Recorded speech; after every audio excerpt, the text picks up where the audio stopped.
sure, I'm thinking back to 20 years of Afghanistan, Iraq, and Syria, and I'm thinking of how many patients we've had with heroic. I'm talking 120 plus units of blood products or just blood. Units of blood to save a limb. Heroic levels of support that we were able to provide just because that was the only patient or maybe one of 3 patients. So I would say if you have those resources, by all means, yes, try and save those limbs. Convert, give the blood. Maybe you'll have to replace the tourniquet 4 more times until you get them fully resuscitated and they're not bleeding, they're non-coagulopathic. But that's a problem of those who have a lot of resources. Right? For those of us that have limited resources, we may only have 4 units or 6 units of cold chain stored whole blood. I've already depleted my walking blood bank. I can't get 6 more units of warm blood into this patient. At that point, it's a typical medic triage decision, and it is a terrible one. Can I continue to give blood products and offer some perfusion to this limb that may or may not survive? And have I got an ability to get hemorrhage control definitively? In other words, stop the bleeding either through surgical means or otherwise. That's a tough one, right? So my answer would be, in an ideal world, you've got enough blood where you can take that tourniquet down, you can see where the bleeding is, the damage to the vasculature, and you can determine whether they're going to have distal arterial flow. And that's potentially a stop. But if I know all of that plumbing is disrupted, they got no pipes left down to the ankle or the foot. Well, and blood goes in and blood just immediately pours out through, all the severed arteries.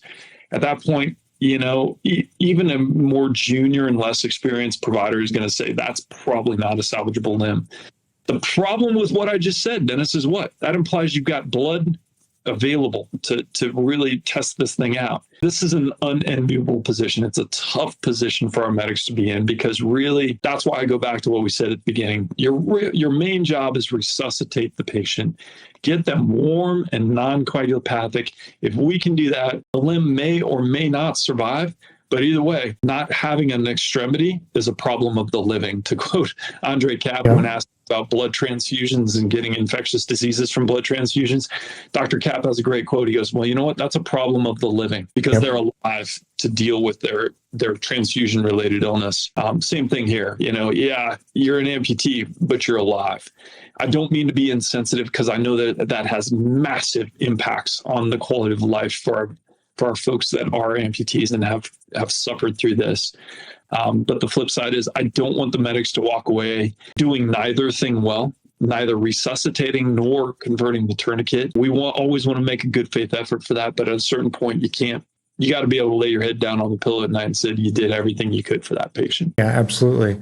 And I've seen medics with a very difficult decision and have that moment of hesitancy of like, I don't actually know what the right thing is to do, and then when you walk through, well, these are the goals. Have we bought enough room that if we converted that tourniquet and he did bleed, you'd be able to stop it before something catastrophic happened? Yes. Okay. What possibly could happen?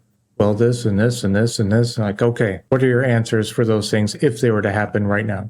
Well, I would do this and I would do this and I would do this. Great. Let's get those things in order. Let's get our monitoring on. Let's assess the situation. If we've bought ourselves some room, is it worth saving that limb? Yes. Okay. Let's get ourselves prepared and let's try it. And unfortunately, that's what it's going to, I think, what it's going to take is buying yourself enough room that if you are wrong, you can salvage, you can save the life, making sure that you're prepared for the bad things to happen, assuming that they are going to happen, and then taking on the challenges as they arise.